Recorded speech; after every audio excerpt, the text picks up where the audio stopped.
Okey, baik. Seterusnya tajuk-tajuk yang dinanti-nantikan bila kita dah cerita pasal teknikal pengurusan tanaman nanas, benda ni lah yang tuan-tuan yang menantikan, iaitu tajuk analisis kewangan tanaman nanas. Berapa banyak sebenarnya, berapa kos yang perlu dilaburkan? Sebab nama kursus pun galakkan pelaburan. Dekat sini kita akan kongsikan berapa kos untuk 1 hektar tanaman nanas dan berapa hasil untuk tanaman nanas dan berapa lama untuk mendapatkan hasil tersebut. Jadi saya ni tak berapa pandai sangat lah pasal kewangan ni. Saya cuba sharekan apa yang saya ada pengalaman dan apa yang saya tahu. Okey, untuk analisis kewangan, ini untuk pengenalan apa yang ada. Okey, apa itu analisis kewangan?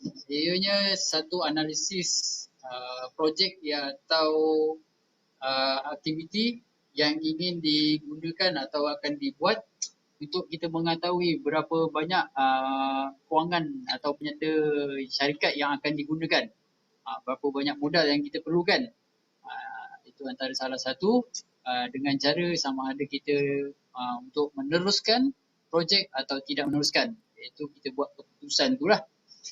Ianya penting sebagai satu pelaburan dan untuk merancang projek supaya kita dapat mengawal kos-kos yang tertentu yang kita dah kira agar kita tidak terlalu berlebihan, kurang terbaik daripada anggaran kos, lebih kita kena tengok kat mana kesalahan dia atau silapnya. Kemudian dengan aliran kewangan ni juga kita boleh bandingkan antara projek-projek yang kita nak bangunkan. Sebagai contoh, sama ada projek pertanian, pembangunan atau pelaburan lain. Ini bukan cerita skill cepat kaya Ini saya sharekan. Okey, kemudian bila kita dapat menganalisis kewangan tu, sama ada kita boleh teruskan atau tak, kita akan dapat mengetahui sama ada kekuatan atau kelemahan syarikat kita. Sekiranya kita kurang pengalaman, kat mana kurangnya kita kena buat atasi. Sekiranya kita kurang di bahagian kewangan, kat mana kita nak dapatkan sumber dana tu. Jadi analisis kewangan ni sangat penting sebelum kita guna atau sebelum kita jalankan projek. Okey, jelas Jangan kita tahu teknikal tapi kita tak tahu berapa sebenarnya.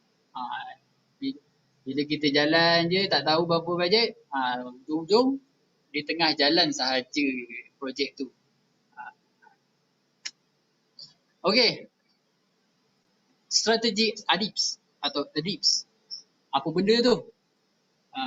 A untuk assessment, D untuk decision, I untuk implementation, P untuk profit, S untuk sustainable. Ini saya share kan Bahasa Melayu dia itu. Dia ada penilaian, keputusan, pelaksanaan, keuntungan dan keputusan lah. Sebelum kita melakukan projek atau pemilihan projek, kita kena nilai dulu projek kita. Nilai dulu projek kita. Pelbagai idea yang ada, 1001 idea yang kita nak buat. Sama ada risikonya rendah atau tinggi, modalnya sikit atau banyak. Dekat situ kita perlu buat penilaian. Jangan kita ikut orang. Kalau kita nak buat satu projek itu, jangan ikut orang. Kita nilai ikut diri sendiri. Ukur baju di badan sendiri. Sebab tu hala tuju syarikat itu perlu jelas. Perlu jelas hala tuju tu. Kalau kita nak more pada pertanian, kita fokus. Bila dah pertanian, kita pilih pula tanaman apa yang terbaik. Sama ada kita nak buat tanaman jenis jangka panjang yang berkekalan, atau yang pendek, atau yang separuh pendek. Jadi tanaman nanas perlu menjadi keutamaan sekiranya tuan-tuan berminat. Jangan ikut orang tau, ingat lagi. Okey. Kalau kita bandingkan antara nanas dengan kelapa sawit atau getah, saya dapat maklumat Untuk 1 hektar sawit kita boleh peroleh 43,000 dalam masa setahun berbanding dengan nanas. Nanti saya akan ceritakan berapa pendapatan nanas. Begitu juga dengan getah. Di antara 10,000 dalam masa setahun. Kat sini kita boleh nilai sama ada projek nanas ni lebih menguntungkan atau tidak.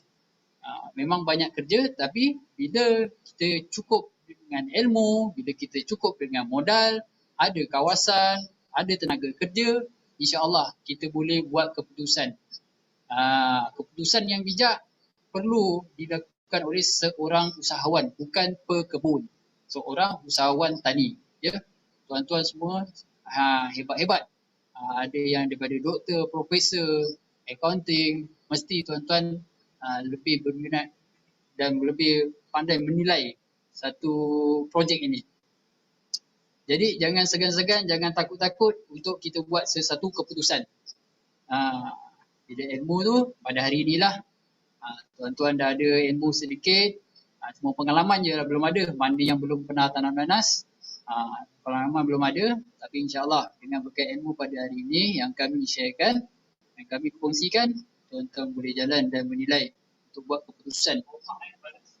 Okey, untuk pelaksanaan setelah kita dah buat nilai tanaman apa yang terbaik, contoh dah pilih nanas, memang kita dah confirm nanas. Sebab apa? Nanas ni sumber kekayaan baru. Sumber kekayaan baru. Bila dah ada sumber kekayaan baru, kita bawa sikit lagi dengan durian. Kita nombor 2. Durian nombor 1. Kita nombor 2 untuk pendapatan yang paling banyak. Okey. Kita buat keputusan. Selepas kita buat keputusan, kita terus laksanakan. Antara langkah 1001 hingga 1003, jangan terlalu lama. Jangan terlalu lama. Tuan-tuan duk fikir. Dah setahun berlalu tapi projek tak jalan lagi. Kat situ, kos untuk tuan-tuan. Rugi, buang masa. Jadi, untuk 101 hingga 1003, 3 langkah tu kena buat dengan segera. Okey? Okey, bila kita dah laksanakan, kita buat projek itu bersungguh-sungguh. Bersungguh-sungguh ya. Jangan kita buat som-som suku saja, cuba-cuba, suka-suka. Salah tuan-tuan. Setiap RM1 yang kita laburkan mesti dapat ulangan sekurang-kurangnya RM1. RM1 seposen adalah keuntungan tuan-tuan. Kalau kalikan 40,000 dah berapa seposen tu? Okey? Sebab itulah bila kita dah laksanakan, kita akan dapat keuntungan. Sebelum dapat keuntungan, perlu buat kawalan penyelenggaraan. Kawalan tu kita kena ikut SOP lah. Ikut SOP lembaga nanas. Mana yang tak perlu kita jangan buat. Mana yang perlu kita laksanakan dengan bersungguh-sungguh. SOP pun tadi kita dah terangkan apa yang risikonya, apa yang baik, apa yang tidak. Jadi tuan-tuan sendiri yang perlu lakukan dengan yang terbaik. Okey, untuk mendapatkan keuntungan. Proses pelaksanaan kepada keuntungan atau profit ini, proses ini adalah sangat paling kritikal yang menunjukkan sama ada tuan-tuan berjaya atau tidak. Sekiranya berjaya, tuan-tuan kenalah rekod keuntungan tu, duit keluar masuk itu. Kalau tak berjaya, jangan putus asa. Kita tengok kat mana kesilapannya. Mungkin pada peringkat pelaksanaan tu, waktu tu kita kurang beri perhatian pada tanaman kita. Anggaplah tanaman nanas kita itu sebagai sumber pendapatan kita.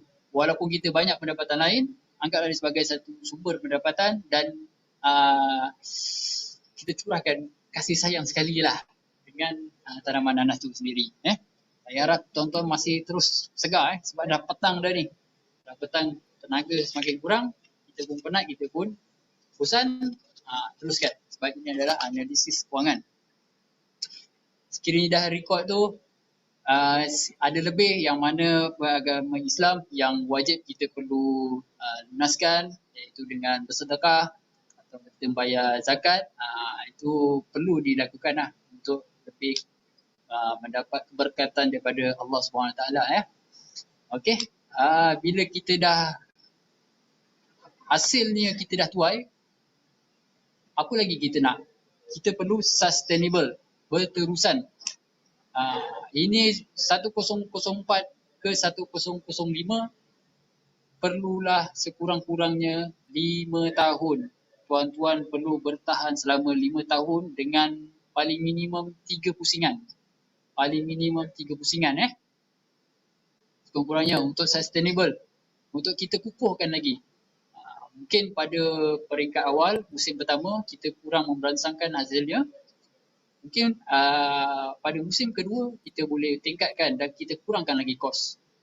Kebiasaannya mana-mana yang tanam nanas ni dengan bersungguh-sungguh, dia akan berterusan. Dalam masa yang sama, kita bukanlah maintain saja pada keluk yang sama, takuk yang sama. Kita perlu tingkatkan juga kita punya produktiviti, kita punya keluasan. Sebagai contoh, kalau dulu kita tanam 1 hektar, mungkin lagi 2 tahun kita tanam 3 hektar atau 2 hektar pun dah memadai. Untuk penambahan keluasan tu sangat diperlukan sebagai usahawan tani. Kita perlu inovasi. Inovasi dari segi apa? Kita developkan produk kita daripada nilainya RM1, kita boleh upgrade pergi ke RM3. Macam mana caranya? Saya akan cerita sebentar lagi. Anda pasti tidak terhenti kan? Okey. Seterusnya perlu kreatif dan menjadi keutamaan. Sustainable perlu jadi keutamaan. Ya? Macam mana jadi keutamaan? Kita letakkan itu sasaran kita. Daripada penilaian kita, sasaran kita letak dekat berterusan tu. Dekat sustainable. Kejar misi kita. Okey, ini adalah kitaran. Kitaran pengurusan tanaman nanas. Kitaran.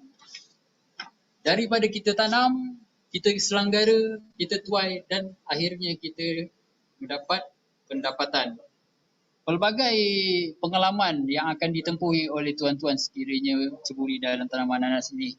Tapi tuan-tuan jangan risau. Sekiranya mulakan projek tanaman nanas ini, insya-Allah LPNM akan sentiasa membantu tuan-tuan dari segi teknikalnya, dari segi subsidinya, insya-Allah kami akan bantu dari masa ke semasa. Tapi secara teknikalnya 100% kami sedia bantu pekebun-pekebun. Daripada tanam, kita selanggara, bagaimana kita nak buat kerja-kerja meracun, bagaimana kita nak membaja, bagaimana kita nak buat arwah penembungaan, waktu bila kita yang boleh kita buat arwah penembungaan, kemudian hasil. Bila dah hasil, kita nak jual ke mana, sebelum kita nak jual tu kita dah ada pasaran. Kat situ kita kena alert. Okey, barulah kita dapat pendapatan. Bukan kita tanam keluar duit terus Ini gambar hanya simulasi saja. Okey tuan-tuan. Tadi dah cukuplah saya berletih pasal tanaman nanas ni. Saya harap apa yang risiko bakal ditempuh ketika kita tanam nanas dapat kita tangani dengan baik dan jangan give up. Teruskan usaha. InsyaAllah bendanya akan berjaya. Untuk permulaan bagi kos pengeluaran tanaman nanas, bagi variety MB2.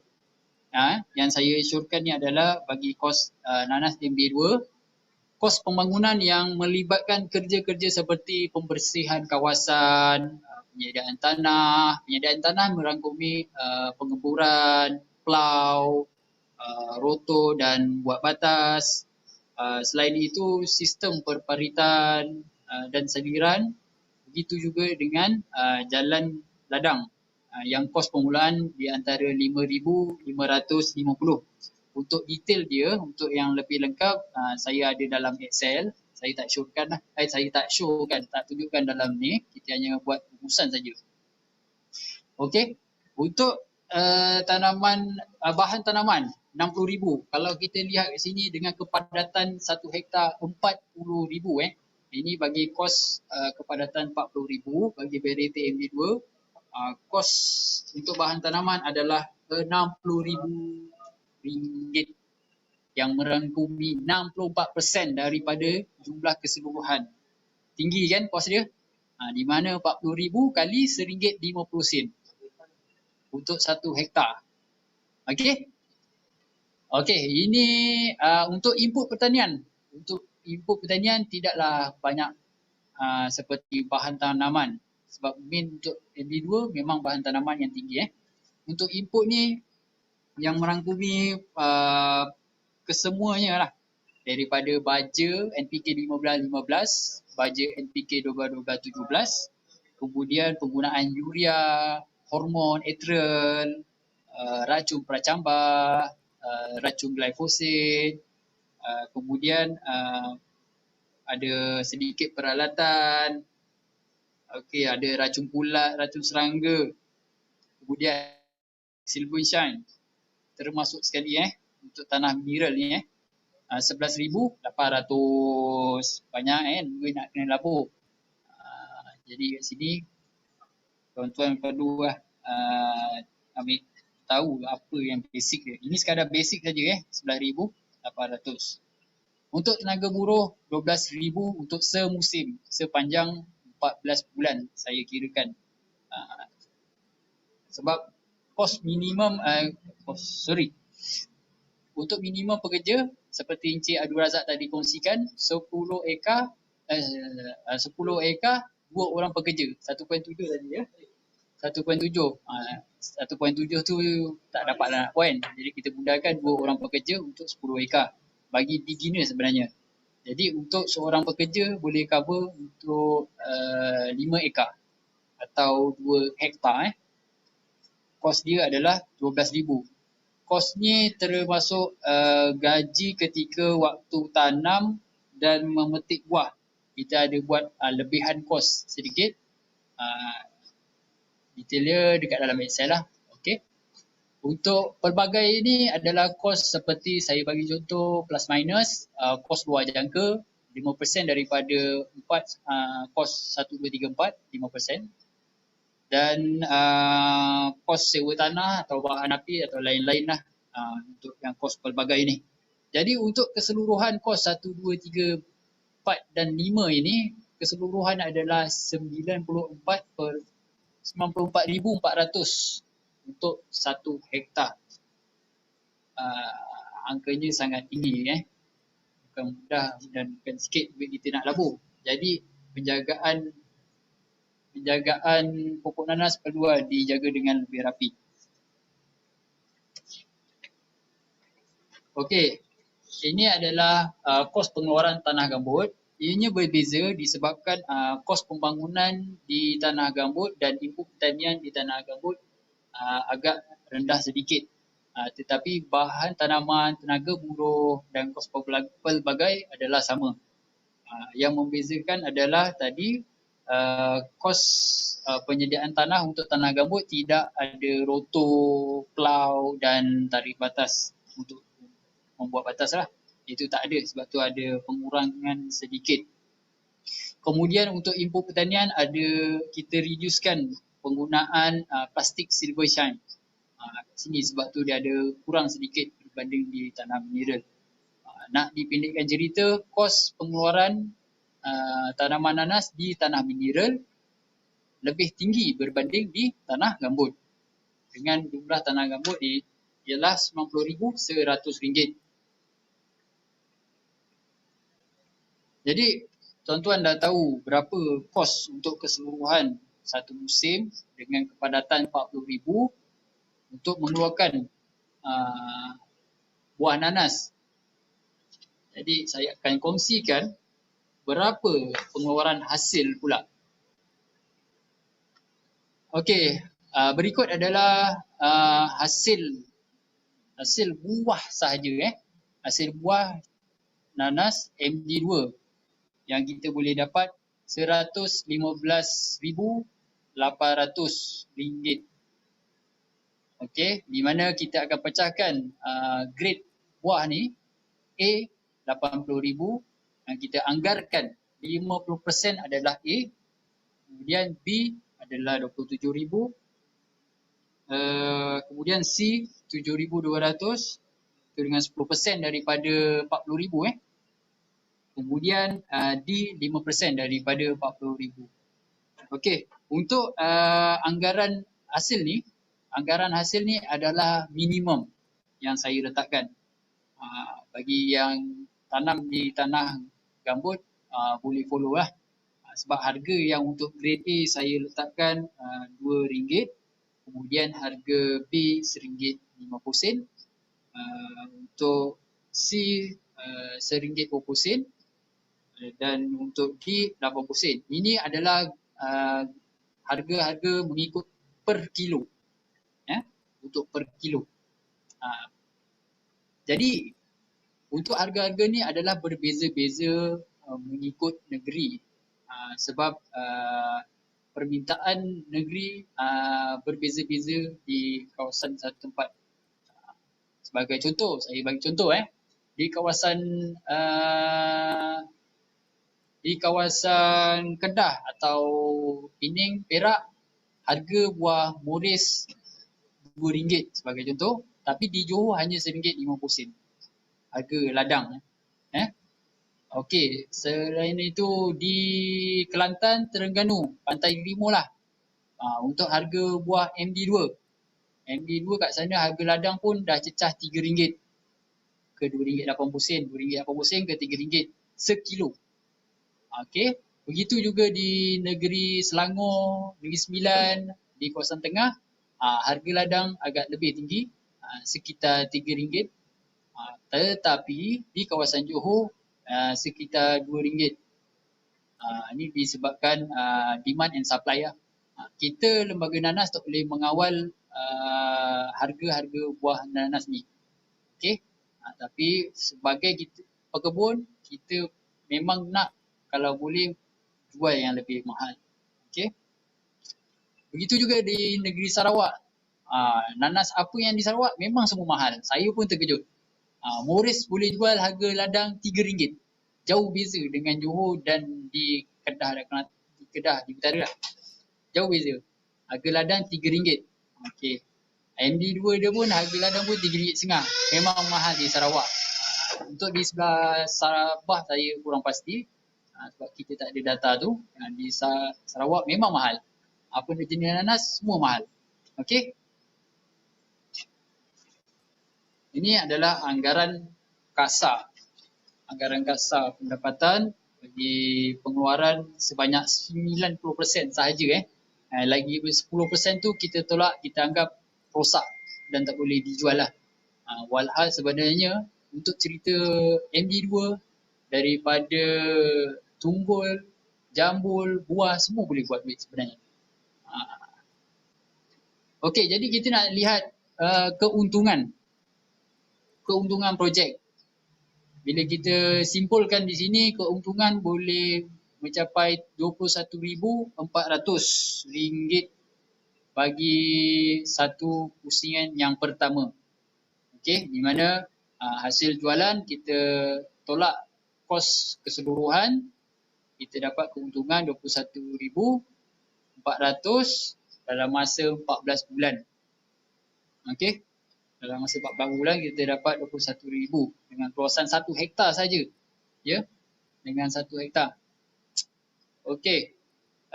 Dengan keuntungan tu kita kena tahu juga harga titik pulang modal atau harga pulang modal untuk sebiji buah. Kemudian kita perlu tahu juga benefit cost ratio. Berapa setiap RM1 yang kita laburkan, kita akan dapat.